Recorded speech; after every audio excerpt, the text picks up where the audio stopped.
Well, we have the United States and NATO running nuclear exercises approximately 600 kilometers from the Russian border at a time when nuclear tensions are at an all-time high. And now more than ever, there is this potential for a confrontation between NATO and Russia that could turn nuclear. Now, I want to go back in time to the last time the world was at a breaking point where the Russians and the United States were this close to a nuclear war. And this is back in 1962. If you are old enough to remember, I'm not. The Russians put nuclear weapons in Cuba. John F. Kennedy responded with a blockade of Cuba, and tensions increased, and there was this threat of a nuclear war.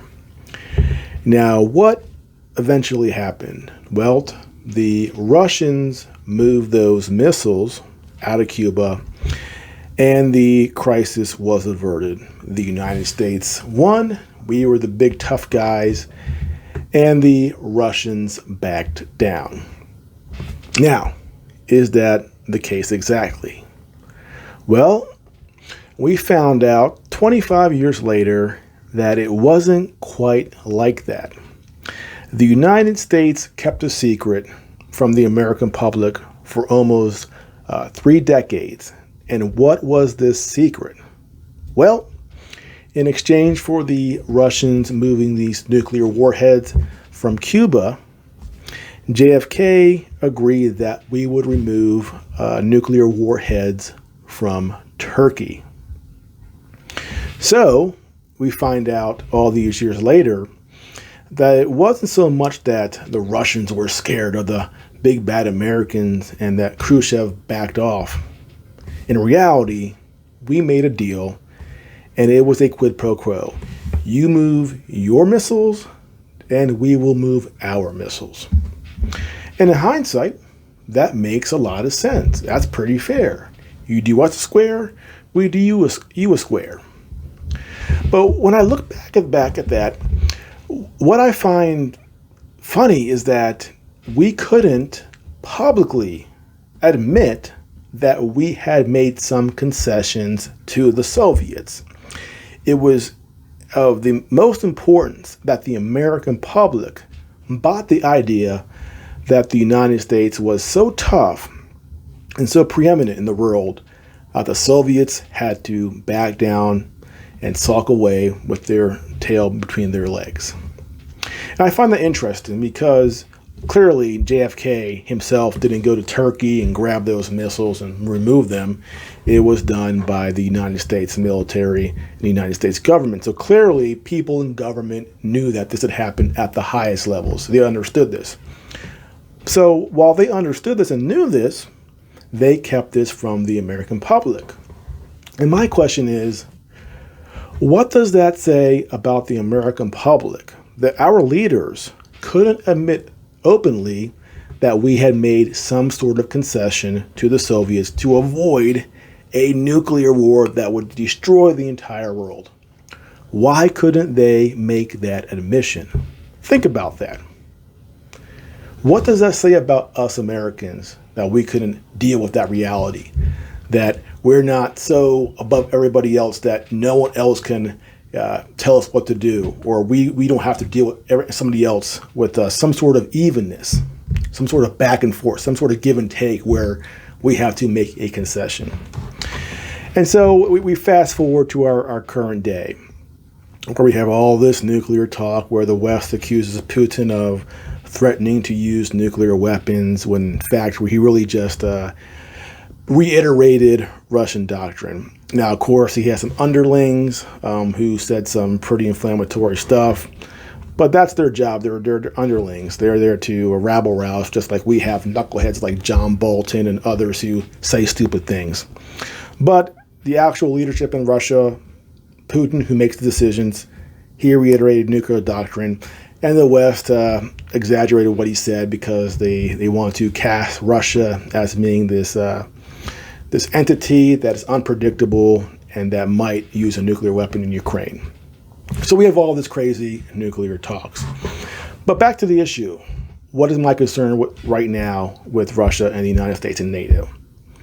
And my concern is based off of what we can learn from that Cuban Missile Crisis in 1962. That the American public, and unfortunately a large portion of the American government, is unwilling to have a rational and fair negotiation with Russia. They were willing to 60 years ago, but apparently right now they won't, at least publicly. So I hold out hope that maybe there's some back channel we don't know about, where there is some negotiation going on between Russia and the United States. I hope. I don't think it's happening, but I hope. Because clearly we have this record of not wanting to be reasonable with other countries who have power. Is Russia economically as big as the United States? Not even close. But they have over 6,000 nuclear warheads. And if we get into a direct confrontation with them, we can destroy the entire planet. So my concern, we don't have people in this country who want to be reasonable. There has to be some discussion. Yet everything we hear from NATO, from Joe Biden is, Russia, just pick up your bags and leave Ukraine, and that will solve the problem. That's what the Finnish prime minister said. He was asked, how can we end this conflict? And she goes, well, Russia can leave Ukraine. And it was a mic drop moment, and people were celebrating that. And I watched that, and I said, how childish. Just leave, Russia. That will solve the problem. Well, guess what? That ain't happening. And so because that's not happening, you have to actually do some real work, which is actually have a negotiation and engage with Putin, engage with Belarus, engage with the Russian government to find a solution. And we do not see leaders in the West who are willing to be adults, to acknowledge the situation and acknowledge that as much as it annoys you, Russia has power in this situation. They have 6,000 nuclear weapons, and there has to be some line of communication. JFK understood this 60 years ago, and we need to realize that right now before things spiral out of control. For our leaders, grow up. The situation is what it is. You have to talk. That's what adults do. That's what leaders do. They talk. Trump was willing, which is probably why they wanted him out so badly. He was willing to have a conversation. And we're seeing Elon Musk right now finding out, even suggesting that maybe you have to talk. They attacked him. So now he's telling the Pentagon, we can no longer pay for Starlink. It's $20 million a month. You guys got to pick up the tab. They spit in his face. Some guy who was helping the Ukrainians out with the Starlink, and he made one tweet or a couple of tweets about perhaps having some sort of negotiation, and the Ukrainians spit in his face. We are dealing with irrational people, people who are behaving like children. Time to grow up, because we are this close from mushroom clouds being over all the major cities in the world.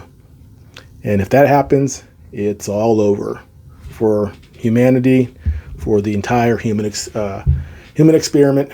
It's gone, it's done, it's finished. So hopefully they figure it out, start talking before it's too late. Well, that's it for now. Again, if you are new to the channel, please like and subscribe. I'll see you next time.